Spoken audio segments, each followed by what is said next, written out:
Reefers, the trip here in California continues on. We run into yet again another unbelievable reef system. Richard, thank you so much for having us. No problem. It's this a pleasure. is amazing. I'm so excited to get right into this tank. We've been in here hanging out, chatting about the system. As soon as you walk in the house, this is the first thing you see. It is the greeting to your home, and it is quite the greeting. Let's talk about the tank. What's the size of this tank? What are the dimensions and the gallons? This is a 450-gallon tank. It is 6 feet long, 4 feet wide, and 30 inches tall. And it's on a tank or a stand that's 42 inches, so it's nice and eye level. I love that. The height of the stand is perfect, especially for me. I'm just over 6 foot here, but I get the chance. I don't really have to duck down like you said. I get to really kind of get myself in here and check it out, and you're really immersed into the reef.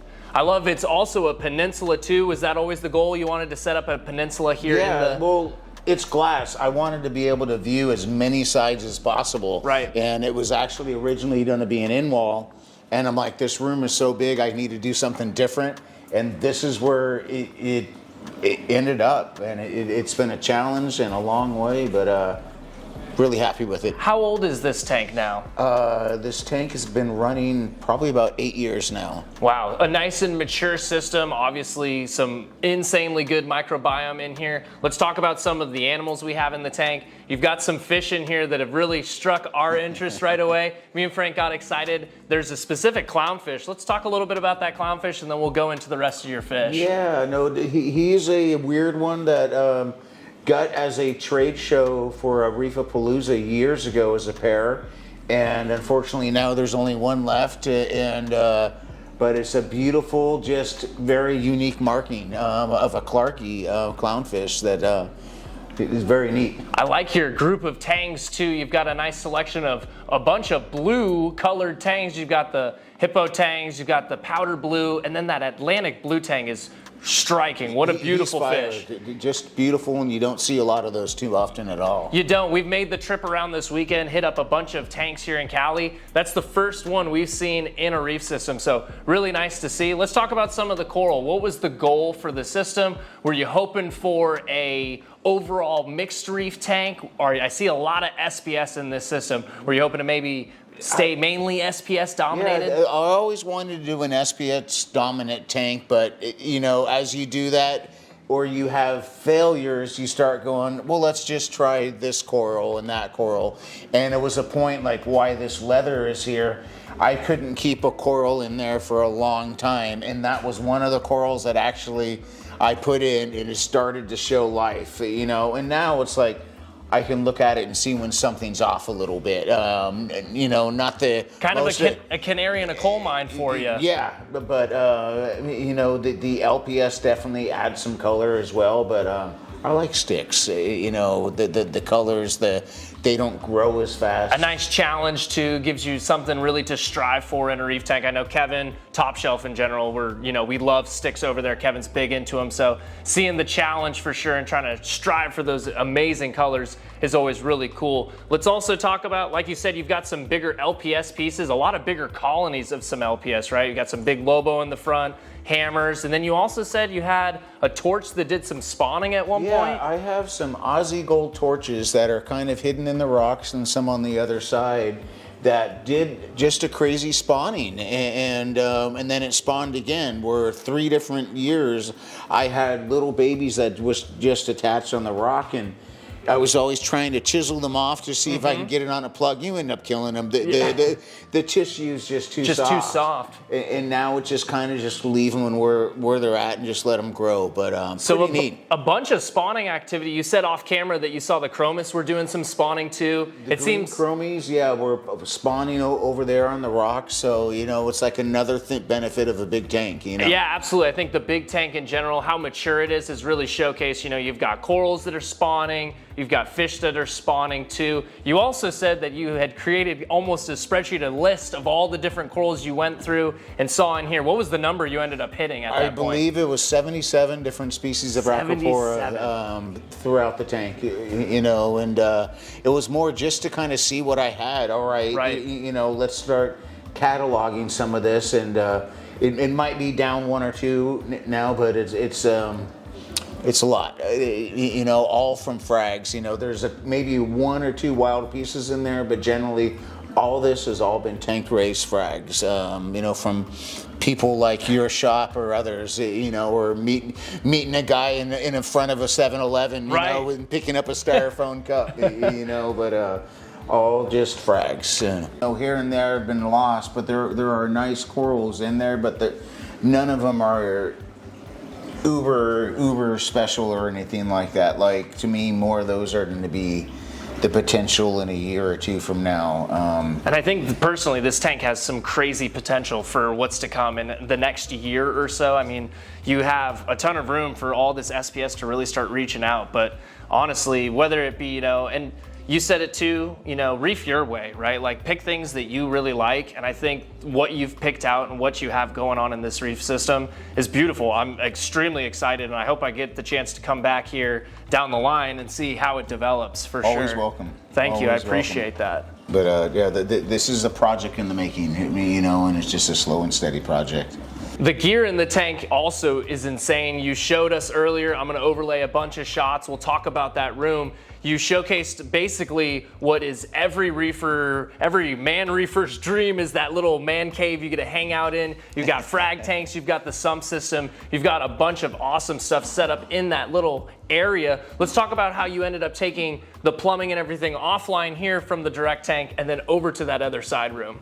Yeah, it was a plumbing challenge. Oh, I'm sure. It goes down and out that wall, which is my laundry room, and then it goes back down into the wall behind this is the aquarium or fish room, and then just all the plumbing, and then there's an air conditioning unit right behind the fireplace that plumbing goes in and out of there as well. So it runs around, and even initially trying to figure out, like, how big of a pump do I need, you know, and for what it is now, I have 2 Varios 10s, and the one that does the air conditioning and through here, it's still only running like at 61%. Wow. Like crazy. Like, I thought I needed something more. It's like, maybe I could have done it with a Varios 8. Yeah. You know, but you don't know. Yeah, you don't know until you get it. I guess you get the equipment online too. I think also a good practice for reefers too is sometimes getting that equipment that's maybe a little bit oversized for the tank,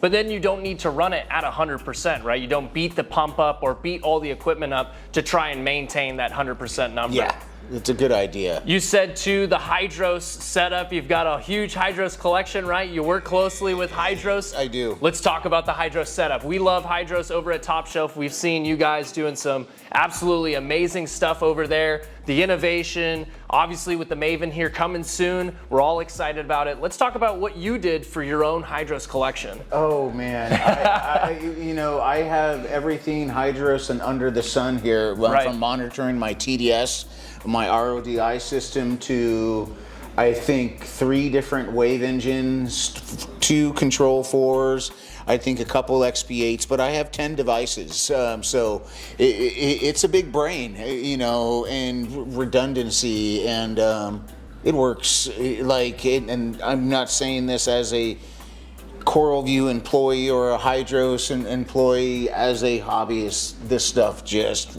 freaking works. It's a really good product, and I'm proud to be behind it. You know, I wish I could tell you more, you know, of the other things down the pipeline, but I know, I'm sure there's a bunch of secrets. I have never really had the chance myself personally. I ran Apex on another tank, but I never got the chance really to play around with HYDROS, be around the collection. After I've gotten the chance to be here at Top Shelf, do all the product reviews, you know, hang out with the products you guys have, I'm blown away. It's really impressive, the collection you guys can make, what those units can do, and you guys keep coming out with new stuff. It's really exciting. I know the entire hobby is really thrilled to see the innovation happening, and really excited to see what the Maven's gonna be doing too. Let's talk about your lighting up top. What are we running for lighting, and then what's the schedule? I run 6 of the Philips Coral Carriers. They go on 11, and they go off about 9 o'clock, about 10 hours a day, I believe 10 and a half hours a day, around there sometime. And then for flow inside the tank, I see some octopulses. Any other specific flow you've got going on here in the system? I have 6 octopulse pumps, and then there's 2 different return pumps. The main one comes off of here, and then this one here on the peninsula front is a different return pump. I kind of wanted the redundancy of things in case one goes down. It's still going to be working and things like that. A continuous thing we're seeing here at this system in this tank, redundancy, kind of having something to fall back on. Absolutely. I love that idea. I think, in reefing, if you put all of this investment into a tank, right? It's a beautiful system like this. You have amazing fish, amazing coral. The last thing you want to do is just bank on one thing. Why not have something to back it up, right? You put all that money into it, might as well invest into the equipment side too. Absolutely. And I've seen a lot of nice aquariums without a controller, and it's like, don't you want that monitoring? Right. It's like kind of like your insurance policy, where I have the monitoring, but I also have a chiller. My house is air conditioning. Does it still go on every now and then? The heater, you still need it. It gets cold out here in January. It's cold out here today, actually, for this type of year. So this is basically what some people would consider, a forever tank. You've got a PVC bottom. The way you decided to put it in your home, the sheer size of it. When you're looking at it though, there's always the grass is greener, right? We said it before earlier. What would be some things, if you're looking at this tank, maybe some things you would change, or what maybe looking at your livestock, maybe I wouldn't have gone with this specific fish or coral? Always wanted clams, and the blue hippo tangs have made that impossible. I don't think if I ever put a Monipora in an aquarium again, I wouldn't miss it. Or if I did, it's going to be the last coral, just to fill in the gaps of the sticks afterwards. Absolutely. I would definitely consider more brains and things along the bottom. I like the color of it. I would love to maybe do Anthias or something like that, but I can't do that now. A group of them in this tank would look beautiful. A nice shoaling species would look awesome. But with established tangs, they're never going to eat. Little things like that. But this was my first peninsula, and just learning the water flow, and then the kind of rebound, which you think is flow, but it's like the anti-flow. On the other hand, it's been a challenge, with definitely a roller coaster. But right now, in the last few years, definitely more success than failures, and it's nice. You said the word eating. I'm curious to know what you're feeding, either the corals, whether it be some coral foods you might be adding in, or what you're just feeding the fish. Yeah, I mainly feed a lot of frozen foods, mysis, and that's where the copper band's been around here for so long. Some like emerald entree Formula 2 type of thing, marine munchies, I believe, by Hikari. I've been a big fan of that newer product. But I also dose some of the Easy Reef SPS plankton, then the booster, and I've got into dosing more, like more trace elements and things like that, and helping with the automation by not doing everything and just dosing consistently, We'll get into what you're dosing, but first I want to hear, what are some of the numbers you're shooting for on the tank? Do you have some certain parameters you're trying to hit? What are the numbers you're going for? My magnesium is probably about 1320. It's on the lower side. It's not that 14 like where everyone's at. The calcium, 425, 430. Alkalinity teeters right about 795 to 8.05, a little bit of drift. But not much. If I take off my calcium reactor, I'm now losing 0.03 DKH or something like that every 2 hours. Rapidly, for sure, happening. It consumes it pretty quick. Similar that we see whenever, if we have like a clogged Kalkwasser line over in the farm, you can see it on any of our controller systems. You can see the huge plummet that's happening, with that. So let's talk about what you're dosing though. So we've talked about some of your numbers. What are the specific things you're dosing to make this reef tank look how it is? Man, I've be kind of fallen into the Fauna Marin product. So I've used the Fauna Marin salt. I use the multi-elements A and B, which is designed to use with a calcium reactor. They're the admin, which is their amino acids. Use their coral balance every now and then, which just kind of polishes the water. Also the Bactotherapy and the Min S. The Min S I still do manually. Little lazy on that. And adding iodine 3 times a week, 12 millimeters of just what it consumes. Outside of the automatic dosing that you're doing for the tank, what are you doing maintenance-wise for the system? Water changes, is that automatic as well too? Or what are you doing for this tank on your end when it comes to the maintenance? Water changes every 2 weeks.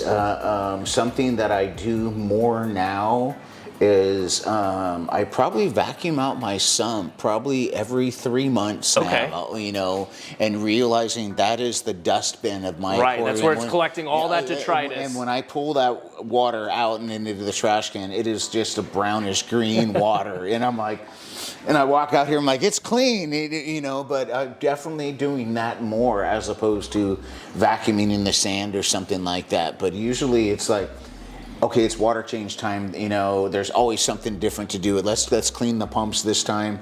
Let's do this time and do that. There's always something. We're just tinkering with the system always. And something this big, it's like right now I'm falling behind on the trimming.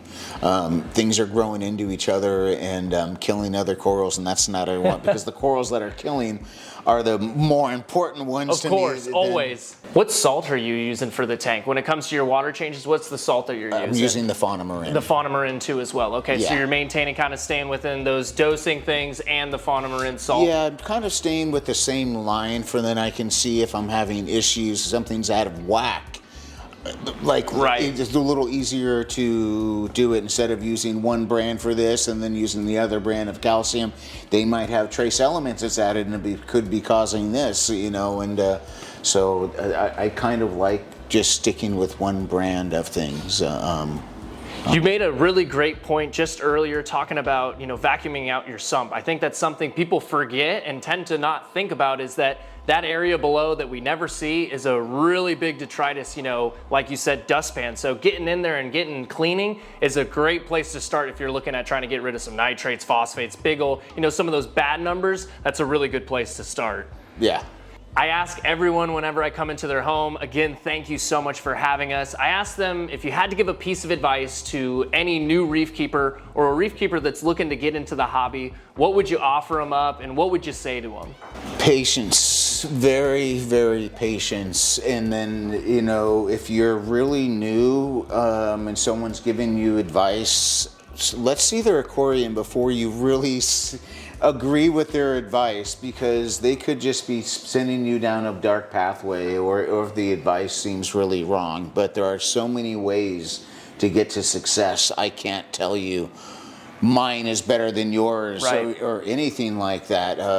It's amazing seeing people's aquariums, and you're lucky you're out here doing this. I tell people a lot, I have one of the best jobs, being able to come into people's homes, talk about fish tanks in general, talk with you about your reef keeping. You just mentioned, make sure the person that's showcasing or giving you the tips, the proof's in the pudding, right? Show off your reef. Let's see it.